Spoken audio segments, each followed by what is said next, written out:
ئەزیەت و ئازاری بەهاییەکان زامێک بە جەستەی کۆمەڵگەی ئێرانەوە. بەیاننامەی ئەم دوایی 13 راپۆرتێری تایبەت و شارەزای مافەکانی مرۆڤی ڕێکخراوی نەتەوە یەکگرتووەکان سەبارەت بە توندبوونەوەی سەرکوتی بەهاییەکان لە ئێران جارێکی تر یەکێک لە درێژخایەنترین و ڕێکخراوترین دۆسیەکانی پێشێلکاری مافەکانی مرۆڤی لە مێژووی هاوچەرخی ئێراندا هێنایەوە چەقی سەرنجی بیرروڕای گشتی جیهان.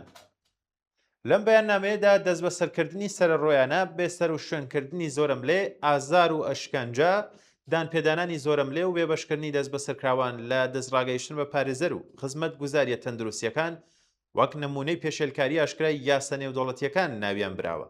ئەگەرچی شەپۆلی نوێی دەست بە سەرکردنەکان لە مانگەکانی دواییدا نیگەرانی بەربڵاوی لێکەوتەوە، بەڵام واقعیت ئەوەیە کە ئەزیەت و ئازاری سیستەماتیکی بەهاییەکان لە ئێران دیاردەیەکی نوێ نییە، بەڵکو مێژوویەکی زیاتر لە سەردەونیوێکی هەیە و دوای هاتنە سەرکاری کۆماری ئیسلامی ئێران بۆتە سیاسەتێکی دامەزراوەی. کۆمەڵگەی بەهایی لە ناوەڕاستی سەدەی 19دا لە ئێران شکلی گرت. لە هەمان سەرەتاوە پەیڕەوانی ئەم ئاینە بەرەو ڕووی دژایەتی توندی مامۆستایانی ئاینی شیعە و حکوومەتی قاجار بوونەوە. لە سەردەمە جیاوازەکاندا بەهاییەکان بوونە قوربانی هێرشی تونند و تیژانە، دەست بە سەرداگرتنی سەرمایە و مڵک و تەنانەت لە سێدارەدان.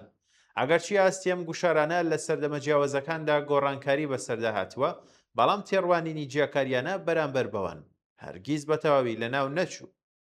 لە سەردەمی پەهلەویدا ئەگەر چی بەهاییەکان لە بەشێک لە مافە شارستانیەکانیان بەهرەمەند بوون و ژمارەیەکیان لە بەشەکانی ئابووری، زانکۆیی و کارگێڕیدا چالایکیان هەبوو، بەڵام پڕوپاگەندەی دژە بەهایی بەردەوام بوو و هەندێک جاریش تونند و تیژی لێ دەکەوتەوە. هێرشکردنە سەر ناوەندەکانی بەهاییەکان لە دەی 1330 هەتاویدا و هەڵمەتە پڕوپاگەندەیەکان لە دژیەوان ئەوەی نیشاندا کە دەمارگیری ئاینی هێزێکی کاریگەرە لە کۆمەڵگادا. بە شۆڕشی لە شۆڕشی 1357 دۆخەکە بە شێوەیەکی بنەڕەتی گۆڕا.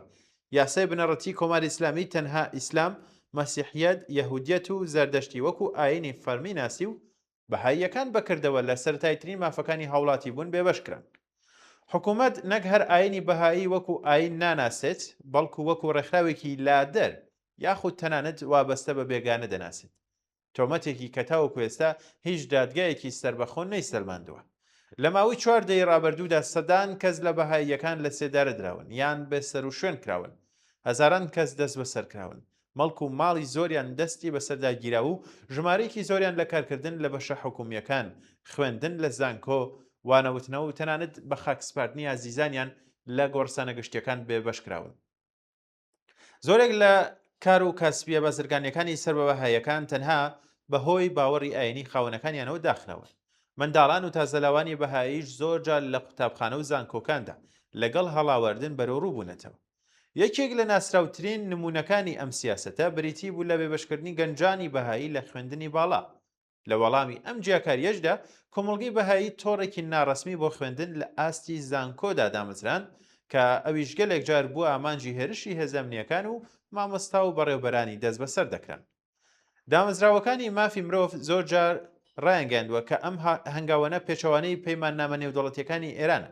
کۆماری ئیسلامی ئەندامی پەیماننامەی نێودەوڵەتی مافە مەدەنی و سیاسیەکانە، پەیماننامەیەکی کە ئازادی ئاین و باوەڕ یەکسانبوون لە بەرامبەر یاسادا مافی بەهرەمەندبوون لە دادگایکردنی دادپەروەرانە و قەدەغەی ئەشکەنجە گەرەنتی دەکات.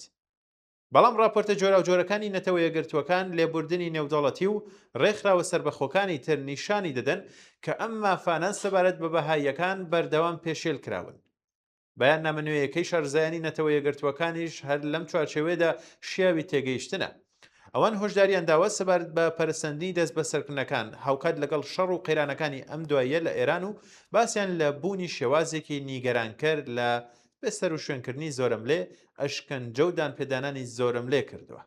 ئەمەژەی دیاریکراو بە دۆسیی کەسانێکی وەکو پەیوەند نەعیمی و بۆ نانەعیمی کە بەپێی ئەم راپۆرتانە کەوتونەتە ژێرگوشاری توندی جەستەی و دەرونی و تەنانەت لە سێدارەدانی نمایشی نیشانی دەدات کە بابەتەکە تەنها چەند دۆسیەکی تاکەکەسی نییە، بەڵکو لەگەڵ سیاسەتێکی ڕێکخراو بەروڕووی. بەرگریکردن لە مافی بەهاییەکان نە بەمانای بەرگریکردن لە باوەڕێکی ئاینی، بەڵکو بەرگریکردن لە پەرەنسیبی بنەڕەتی یەکسانی مرۆڤەکان. سێکۆلاریزم کاتێک مانا پەیدا دەکات کە دەوڵەت بەرامبەر بە باوەڕ ئاینی و نائینیەکانی هاوڵاتیان بێلایەن بێت و هیچ کەسێک بەهۆی هەبوونی یان نەبوونی بیرروباوەڕی ئاینی یان گۆڕینی باوەڕەکەی لە مافە مەدەنیەکان بێبەش نەکرێت. حیزبی کۆمونیست ئێران کە پابەندە بە نەریتی ئازادی خوازانە و عەداڵەت خوازانەی خۆی ناتوانێت لە سەرکوتکردنی هیچ کەمینەیەکی ئاینی یان نەتەوەییدا بێدەنگ بێت. ئەزمموی مێژووی نیشانی داوە کە سەرکوتکردنی توێژێکی کۆمەڵایەتی هەرگیز لە هەمان توێژدا نامێنێتەوە. حکوومەتێکی کامڕۆ بەهاییەکان لە مافە بنەڕەتیەکان بێبەش دەکات. حکوومەتێکە کە هەمان میکانیزم لە دژی دەروێشەکان پەیڕەوانی مەزهەبی سوننە، مەسیحیە نوێیەکان، یەهودیەکان، هەڵسوڕەوانی کرێکاری، ژنان، قوتابیان، نووسەران و نەیارانی سیاسیش بەکارهێناوە. بەرگریکردن لە مافی بەهاییەکان بەرگریکردنە لە پەرەنسیبی جیهانی مافەکانی مرۆڤ، واتە پەرەنسیبی بەبێجیاکاری. لە هەمان کاتە بەرگریکردن لە ئازادی ئاین نابێت بەمانەی پارێزبەندی بێت بۆ ڕەخنەگرتن لە باوەڕ ئاینیەکان. هەروەک چۆن ئیسلام، مەسیحیەت، یەهودیەت یان هەر ڕێبازێکی فکری تر دەتوانێت بکەوێتە بەر ڕەخنەی ئازاد.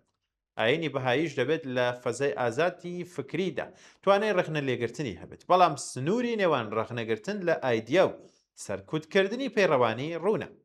هیچ حکوومەتێک مافیەوەی نییە هاوڵاتیەک بەهۆی باوەڕیان ناسنامەی ئاینیەوە لە مافی خوێندن، کار، خاوەنددارێتی، ئەمنێت یان دادگایکردنی دادپەروەرانە بێبەش بکات. بەیاننامەی ئەم دوایی نەتەوە یەکگرتووەکان تەنها هۆشداریەک نییە سەبارەت بە دۆخی دەیان زیندانی، بەڵکووە بیرهێنەرەوەی بەرپرسیارەتیەکە کە کۆمەڵگەی ئێران لە بەرامبەر خۆی داهەیەتی. لە هەر کۆمەڵگەیەکدا نە ئەمڕۆ نەسبینێ تا ئەو کاتەی هاوڵاتیەک تەنها بەهۆی بەهایی بوون، سوننە بوون، مەسیحی بوون، بێدین بوون یان هەبوونی هەر باوەڕێکی تر لە مافە بنەڕەتیەکانی بێبەش بێت. ناتوانرێت باز لە سەروەری یاسا، دادپەروەری، یەکسانی یان دیموکراسی بکرێت. بەرگریکردن لە مافەکانی بەهاییەکان لە کۆتاییدا بەرگریکردنە لە کەرامەتی ئینسانی سەرجەم هاوڵاتیانی ئێران.